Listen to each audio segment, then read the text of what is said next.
નમસ્કાર દર્શક મિત્રો, ગુજરાત 18 લાઈવમાં આપનું સ્વાગત છે। રાજકોટ જિલ્લાના ઉપલેટા ગુજરાત કિસાન સભા તેમજ સંયુક્ત કિસાન મોરચા દ્વારા 26 નવેમ્બરને માંગ દિવસ તરીકે ઉજવ્યો। રાજકોટ જિલ્લાના ઉપલેટા ગુજરાત કિસાન સભા તેમજ સંયુક્ત કિસાન મોરચા દ્વારા 26 નવેમ્બરને માંગ દિવસ તરીકે ઉજવી। ગુજરાત કિસાન સભા દ્વારા 26 નવેમ્બર 2020ના રોજ ખેડૂતો માટે આંદોલન કરેલ। સંયુક્ત મોરચા દ્વારા ચાલેલ આંદોલનને સરકાર દ્વારા લેખિત આશ્વાસન આપેલ, પરંતુ આજ સુધી અમલ કર્યો નથી।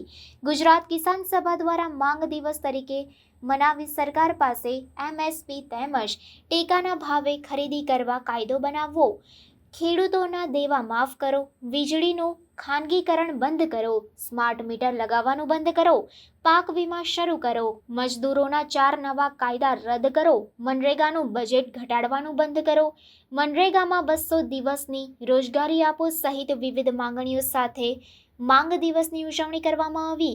ગુજરાત કિસાન સભા તથા સંયુક્ત મોરચાના આગેવાનો દ્વારા શહેરના મુખ્ય રાજમાર્ગ પર આવેલા બાપુના બાવલા ચોકમાં વિવિધ બેનરો સાથે સૂત્રોચ્ચાર કરી માંગ દિવસ તરીકે ઉજવાયો।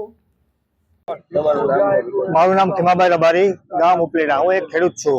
આજે 26 નવેમ્બર એટલે ખેડૂતોનો ઐતિહાસિક દિવસ, કારણ કે અમારી અનેક સમસ્યાઓ, ખેડૂતોની અનેક માંગો, આ માંગ સરકાર સ્વીકારતી નથી અને હર દિવસે ને હર રાતે અમે આજે જે ધરણા કરી રહ્યા છીએ।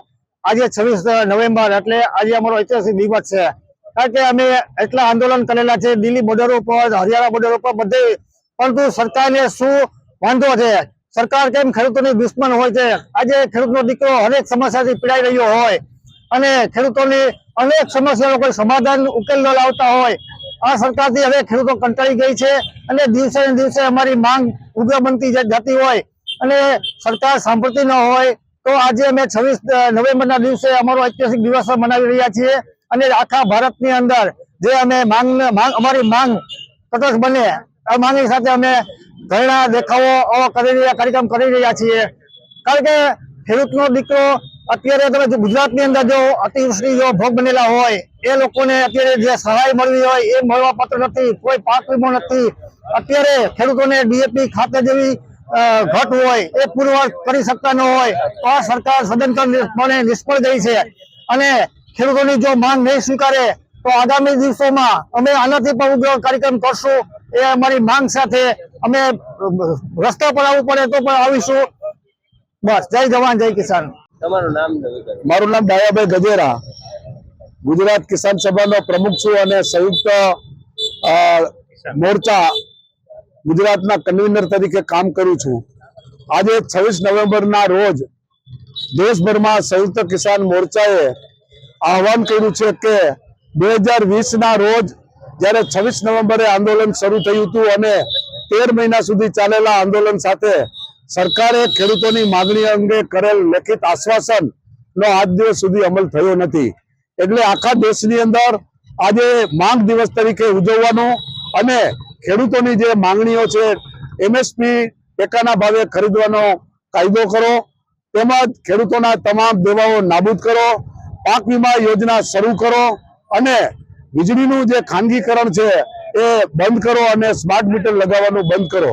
એ ઉપરાંત મજદૂરો માટેના જે 4 નવા લેબર લો કાયદા કર્યા છે એ કાયદા પાછા ખેંચો અને મનરેગામાં બજેટ ઘટાડવાનું બંધ કરો। મનરેગાની અંદર 200 દિવસની રોજગારી આપો। આ વગેરે માંગણીઓ સાથે સાથે આપણે ગુજરાતમાં ખેડૂતોને પડતી જે ડીએપી ની અછત છે, એનપીકે ની અછત છે, એની વ્યવસ્થા કરો અને ટેકાના ભાવે સોયાબીન ખરીદવાની કરેલી જાહેરાત મુજબ એ ટેકાના ભાવે ખરીદ કરો। આ વગેરે માંગણીઓ માટે આજે ખેડૂતોએ આ માંગણી શરૂ કરી હતી અને ગુજરાત સરકારે જે ખાસ કરીને પાક વીમા યોજના બંધ કરી છે એ પાક વીમા યોજના શરૂ કરો અને એમાં ખાનગી કંપનીઓ હટાવો અને સરકાર પોતે જ આ પાક વીમા યોજના ચલાવે, એ અંગે આજે માંગ દિવસનો કાર્યક્રમ કરવામાં આવ્યો હતો અને અમે દેશભરના ખેડૂતોને સંદેશ દેવા માંગીએ છીએ કે સરકાર મોટી કોર્પોરેટ કંપનીઓને આપવા માટેના બજેટ ઘણા છે, પરંતુ ખેડૂતો, મજદૂરો, કામદારોને આપવા માટે સરકાર ક્યારે પણ આપતી નથી અને એના જે લાભો છે મળતા નથી અને એના અધિકારો રોજ ઝૂંટવાતા જાય છે। એ માટે સંયુક્ત કિસાન મોરચા કામદાર કિસાન એકતા કરી અને દેશભરમાં આવનારા સમયમાં મોટા પાયાના આંદોલન શરૂ કરશે।